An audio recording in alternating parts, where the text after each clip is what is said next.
Welcome back, YouTubers. Project I'm going to do for you this week is from this piece of cherry.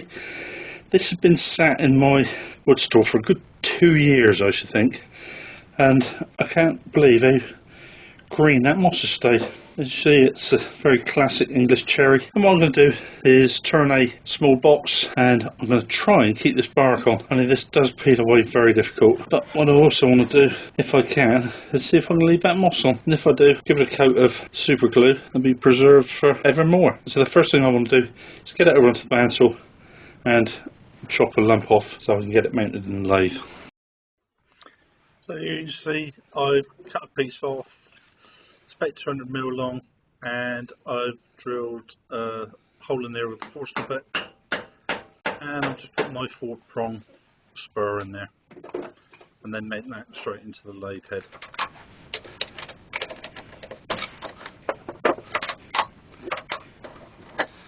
So that's all set up in the lathe. First thing I want to do is turn a tenon on this end, just get that down into my forge-all chuck so it's held nice and firmly.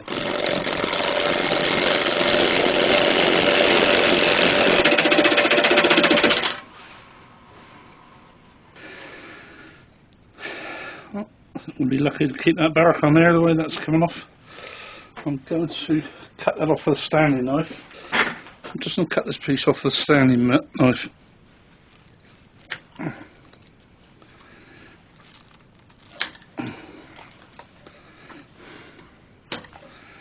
So I don't want that to peel back any further than that.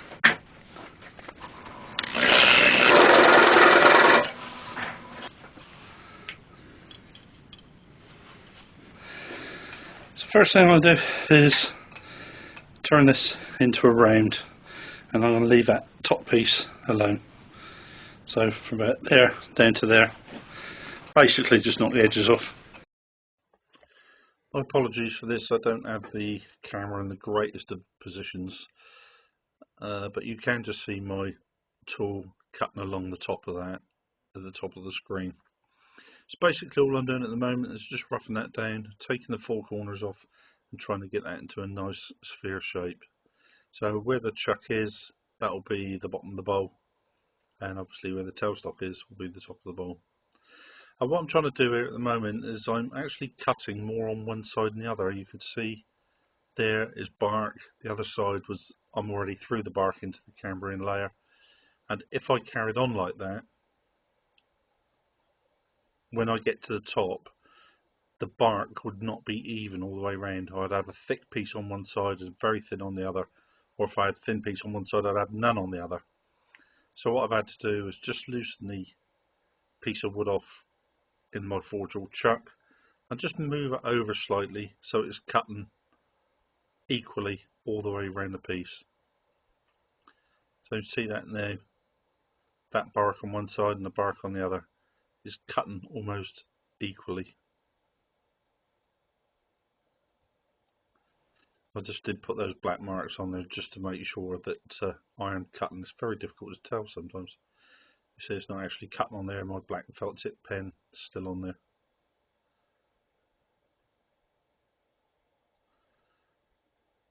So now you can see both of that, I'm down to the cambrian layer on both sides, and both sides are pretty.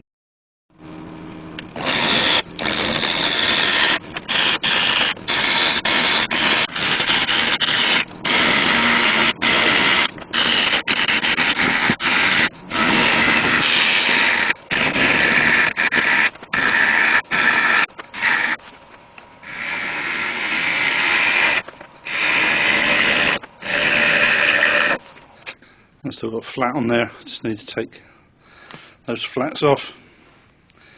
We're pretty much there now.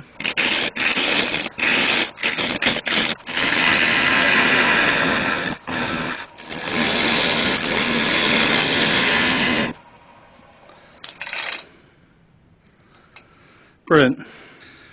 Just wondering whether I like that hard line there and whether I should curve it over more. Yeah, I'm going to take that hard line off. I don't like that. I'm going to curve that around a little bit more. And I'll take that neck in a little bit narrow as well.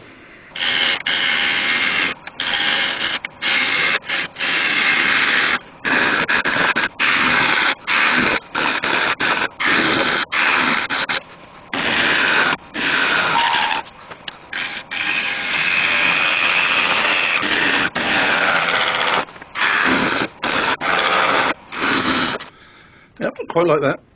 I'll sand that down. I'll get back to you. Well, I've sanded that all down to 320, and like all this English cherry, that's sanded up absolutely beautiful. Now what I am going to do, because there's parts on this bark where it's gone very fibrous, I think is probably the best way to explain it, and it's not sanding up, it's sort of tearing rather than sanding. So I'm going to go around with a little bit of CA glue, and this will do two things. It will firm that up, because that is really soft, and push my nail into that quite easily, but it also it'll firm all that up so I can sand it down, get a nice finish on there, but it'll also help stick the bark so it won't come flying off when I try to hollow it from the other side. So just a little bit of glue, let glue do its stuff. Alright, it's lovely. So that's all the outside finished now. I've sanded it all down really well, and now we'll just get to hollowing. I'll put a spade bit down in there.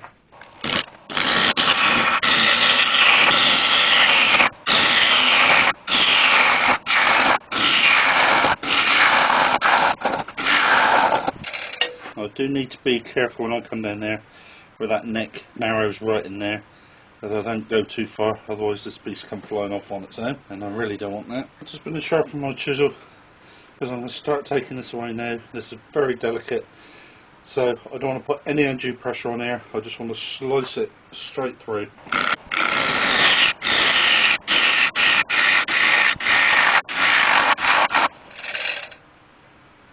It's nice even thickness all the way around there, so I know I've got that right in the centre.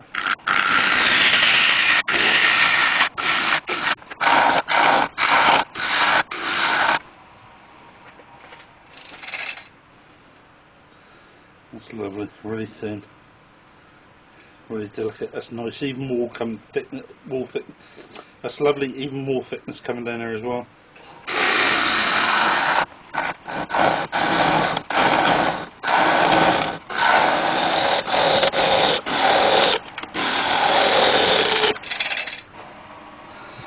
Then we'll switch to my hollowing tool.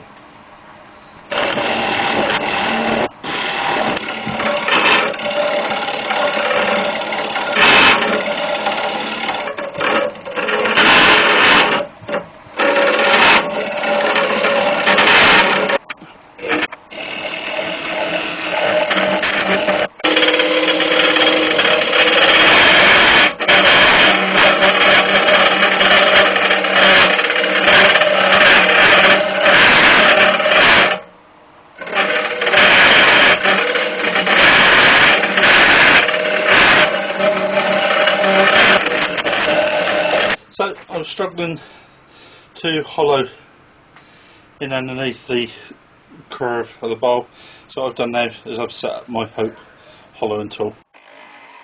The Hope hollowing tool that I have has a camera set up above the cutter, and that shows up on that monitor exactly where the tip of my tool is. Unfortunately, I had left the LED floodlight on that was up above me, which is putting a lot of reflection onto that screen, and it really is difficult to see what's going on. I have done quite a detailed analysis of this in previous videos if you want to sort that out or have a look at it, but what I'm going to do now is just skip through this and get through to the sanding and polishing. Well, that's the inside all nicely hollowed out, and what I'm going to do now is there's a bit of super glue's run down there. I need to sand that off, and I'll just give that a quick sanding, and then we'll go sand and sealer and a polish. That's all sanded down to 600, and then we'll give it a coat of sand and sealer.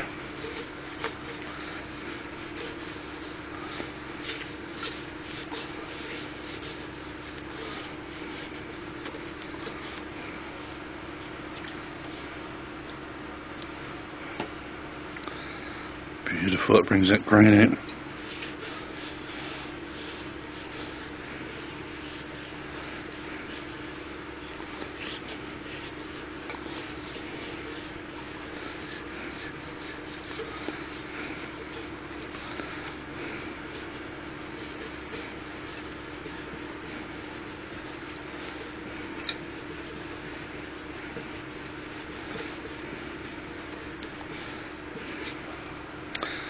That cherry's gorgeous, such beautiful wood to work with, and it's got a tendency to split.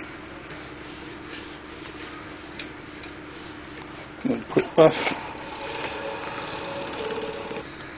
bit of wax.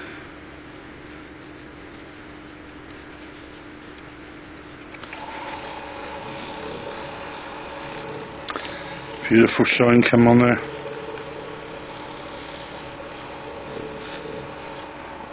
Absolutely beautiful. All that's left for me to do now, I've sanded inside there. I need to put some sand sealer in there and some wax, and I need to buff that up by hand, because if I try to do that with a cloth, as that comes around, my hand's going to want to come through there, and then that piece is going to want to try and take my fingers off. So I've sanded inside the bowl. I've used this. I'd never put my hand inside of there. Doesn't matter how safe you thought it was. Use that sand right inside the bowl, so I've got quite a good finish inside of there. And that's pretty much that finished. Well, that's the pot all finished. I just need to buff the inside of there.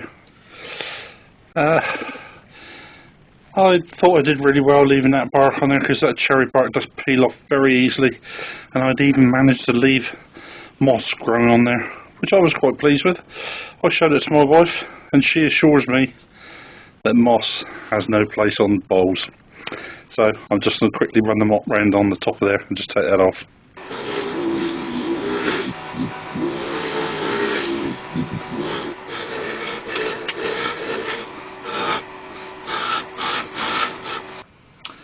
All that's left for me to do now is just take that foot off the bottom. Ordinarily what I would do is put a piece of wood in the chuck and bring my centre up and turn that away, but I'm frightened of damaging this, so what I'm going to do is just take this away by hand.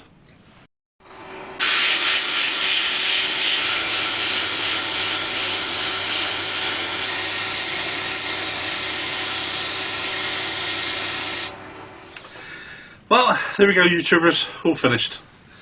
One lovely cherry pot with the bark still intact.